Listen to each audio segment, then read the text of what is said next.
በመጽሐፍ አስቴር ዙሪያ አንድ ሐሳብ አብረን እናያለን። ምናልባት በሊቃውንት ዘ ግሬት ሪቨርሳል የሚባል ነገሩ ተገለበጠ ብለን እኛ የምንለውን ነገር እንመለከታለን። እንደምታውቁት ይህ በመጽሐፍ ቅዱስ ውስጥ ካሉት ታሪኮች ሁሉ በእግዚአብሔር ሉዓላዊነት የደመቀ መለኮታዊ ድራማ ብለን ልንሰይመው የምንችለው ክፍል ነው። በመጽሐፍ አስቴር ውስጥ የምንመለከተው ሐማ የመርዶክዮስን አስከፊ ሞት ሲያሴር፣ ንጉሱ ደግሞ የመርዶክዮስን ታማኝ አገልግሎት ለማክበር ሲያቅድ እንመለከታለን። በዚህ መጽሐፍ ውስጥ ይህ ክፍል የሚጀምረው በምዕራፍ 5 አስቴር ጋር ከነበረው አስደሳች ግብዣ በኋላ ንጉሱ መተኛት አለመቻሉንና የዘመኑም ታሪክ መጽሐፍ መጥቶ እንዲነበብለት ሲጠይቅ በማሳየት የሚጀምር ክፍል ነው። እንደ ሄሮዶቶስ ዘገባ በዚያን ዘመን የነበረውን ሁኔታ ስናጠናና ስናይ በሄሮዶቶስ ዘገባ ውስጥ እንዲህ የሚሉ ሁለት የክብር ሽልማቶች ተመዝግቦ እናገኛለን። የመጽሐፍ አስቴር ታሪክን በዘመኑ ከነበሩ ታሪኮች ጋር አብሮ ለማያያዝ ስንሞክር የመጀመሪያው በአንድ ወቅት አርጤክስስ ከግሪኮች ጋር በተደረገው ጦርነት እርዳታ ላበረከቱ ሁለት የመርከቦች ካፒቴኖች መሬት ስጦታ ሲያበረክትላቸው እናያለን። እነዚህ የመርከብ ካፒቴኖች አርጤክስስ ከግሪኮች ጋር በነበረው ጦርነት እርዳታ ስላደረጉለት ለዛ ውለታቸው የተከፈለ ነገር ነው የምንመለከተው። ሌላው ደግሞ እዛው በሄሮዶቶስ ታሪክ ውስጥ ስንመለከት በሌላ አጋጣሚ ደግሞ አንድ ሰው የአርጤክስስን ወንድም ሕይወት በማዳኑ የኬልቅያ ገዢ ተደርጎ ተሾመ ብሎ በታሪክ መዛግብት ውስጥ ጽፎት እናገኛለን። ስለዚህ መርዶክዮስ ከ5 ዓመት በፊት በንጉሱ ላይ ታቅዶ የነበረውን የግድያ ሴራ ማክሸፉ ተጽፎ ነበር። ነገር ግን ምንም አይነት ሽልማት አልተደረገለትም። ይህንንም መጽሐፍ አስቴር ምዕራፍ 2 ቁጥር 16 ላይ፣ ምዕራፍ 3 ቁጥር 7 ላይ እናገኛለን። በጥንት ፋርሳውያን የንጉሳዊ ልብሶች እንዲሁም የንጉስ አልጋና ዙፋን ተአምራዊ በሆነ መንገድ ከንግስና የሚገኘውን የጥቅሞች ኃይል ያካፍላል ተብሎ ይታመናል። ወይም በሌላ ቋንቋ ለምሳሌ መርዶክዮስን ወይም ሐማ ሁለተኛ ተደርጎ ሲሾም ከንጉሱ ዙፋን እና የንጉስ ልብሶችን መልበሱ ከንጉስ ዙፋን ጥቅሞች ተካፋይ ተደርጎ እንዲታይ ያደርገዋል ተብሎ ይታሰባል። ስለዚህ የአስቴር መጽሐፍ የድግሶች መጽሐፍ ማለት እንችላለን። የአስቴር መጽሐፍን እንደ መጽሐፍ ቅዱስ ስንመለከት ሚሽቴ ወይም ባንኩዌት የሚለው ቃል በዚህ መጽሐፍ ውስጥ በአስቴር ውስጥ 20 ጊዜ ሲገኝ፣ ከአስቴር ውጭ በጠቅላላው በብሉይ ኪዳን ውስጥ ግን 24 ጊዜ ብቻ ይገኛል። 20 ጊዜው በአስቴር ነው የሚገኘው።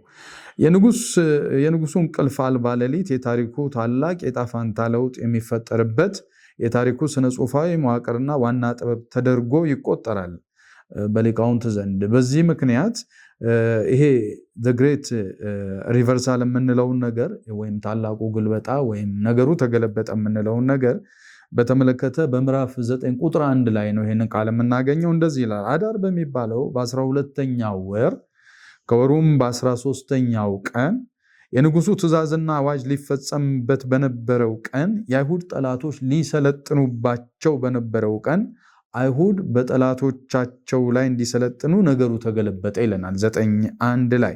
የሚገርመው መጽሐፉ 9:1 ላይ ነው ይህንን የሚናገረው። ነገር ግን እንዴት ነገሩን እንደተገለበጠ በመጽሐፉ ውስጥ 10 ነገሮችን እናገኛለን፣ የተገለበጡ ነገሮችን። ስለዚህ እነዚህን ነው በዚህ ክፍል ዛሬ አብረን እንድናይ የፈለኩት። እነዚህ ለምሳሌ መጽሐፍ አስቴር ምዕራፍ 3 ቁጥር 10 ላይ ንጉሱም ቀለበቱን ከእጁ አወለቀ ለሐማ ሰጠው ይላል። ነገሩ ሲገለበጥ ደግሞ 8:2 ላይ ንጉሱም ከሐማ ያወለቀውን ቀለበቱን አወጣና ለመርዶክዮስም ሰጠው ይላል። ለሐማ ተሰጥቶት የነበረው ቀለበት ተገልብጦ ለመርዶክዮስ ሲሰጠው እናያለን። እንደዚሁ ሁለተኛው ግልበጣን ስንመለከት ደግሞ የንጉሱ ጸሐፊዎች ተጠሩ በሐማ ይላል 3:12 ላይ አስቴር 3:12 ላይ የንጉሱ ጸሐፊዎች በሐማ ተጠሩ ይላል። 8:9 ላይ ደግሞ የንጉሱ ጸሐፊዎች እንደዚሁ በመርዶክዮስ ተጠሩ ይላል እና እንደዚሁ ነገሩ በትይዩ መልክ ሲገለበጥ እናየዋለን። በሌላ ስፍራ ላይ ሶስተኛው ግልበጣ ስናይ 3:12 ላይ ሐማ እንዳዘዘ ተጻፈ፣ በንጉሱም ቀለበት ታተመ ይላል። ሐማ ለንጉሱ ጸሐፊዎች ያዘዛቸውን ነገር እንዲጽፉ ልክ እንደዛው እንዳዘዘው ተጻፈ፣ በንጉሱም ቀለበት ታተመ ይለናል። 8:10 ላይ እንደዚሁ ደግሞ ሲገለበጥ እናገኝና በንጉሱም በአርጤክስስ ስም አጻፈው በንጉሱም ቀለበት አሳተመው ይለናል። የመርዶክዮስን ስልጣን በተመለከተ አራተኛው ግልበጣ ደግሞ የአይሁድን 3:13 ላይ የአይሁድን ሁሉ ልጆችና ሽማግሌዎችን ሕፃናቶችን ሴቶችን በአንድ ቀን ያጠፉና ይገሉ ዘንድ መጻፉን እናያለን።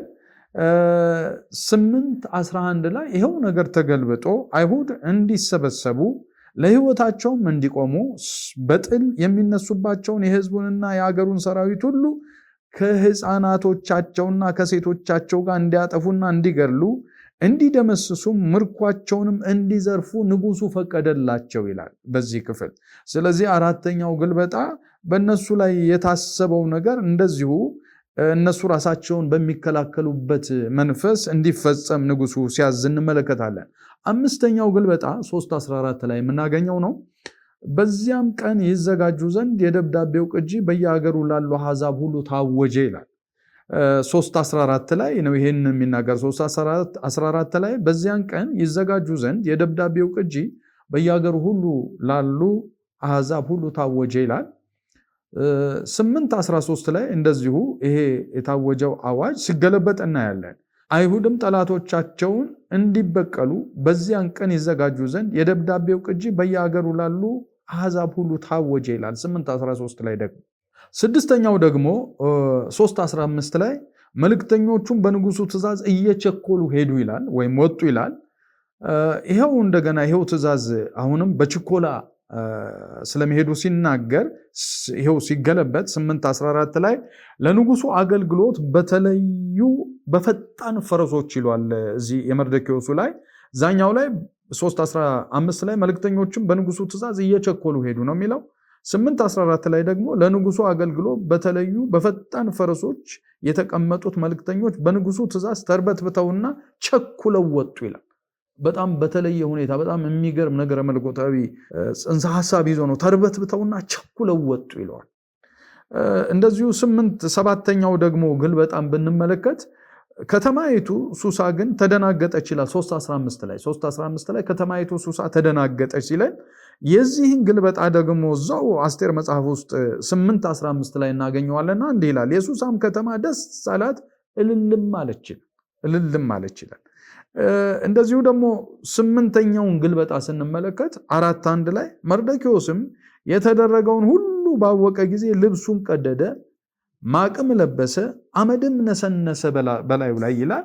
የተደረገውን ነገር ደግሞ ስንመለከት 8:15 ላይ መርዶክዮስም በሰማያዊና በነጭ ሐር የተሰራውን የንጉሱን የክብር ልብስ ለብሶ ታላቅም የወርቅ አክሊል ደፍቶ ከጥሩ በፍታና ከሐምራዊ ግምጃ የተሰራ መጎናጸፊያ ተጎናጽፎ ከንጉሱ ፊት ወጣ ይላል።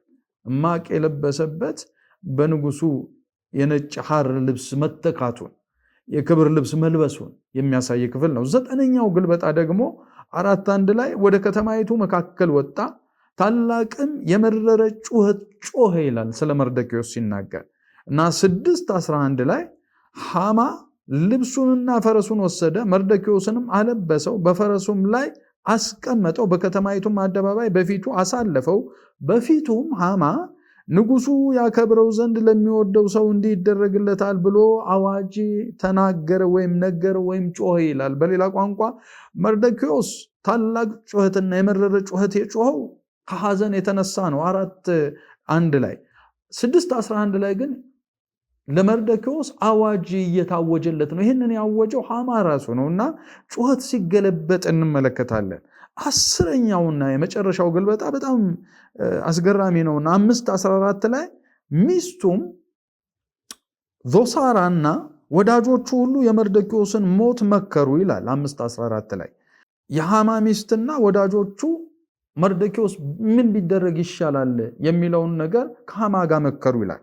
6:13 ላይ ግን ጥበበኞቹና ሚስቱ ዞሳራ ጥፋቱን ለሃማ ተነበዩለት በሚል ነገር ሲገለበጥ እንመለከታለን። ስለዚህ እንደ አጠቃላይ ስንመለከት ይሄ ታላቅ የሆነው the great reversal የምንለው ታላቅ የሆነው ግልበጣ በአይሁዶች ዘንድ በጣም አስገራሚ በአስቴር መጽሐፍ ውስጥ በአስገራሚ ሁኔታ ተቀምጦ እናገኘዋለን።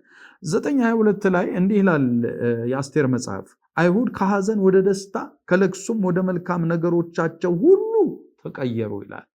እግዚአብሔር ይመስገን። እንዲህ አይነት ግልበጣ በመጽሐፍ ቅዱሳችን ውስጥ ተቀምጧል እና እግዚአብሔርን ስለዚህ ቃል እናመሰግነዋለን።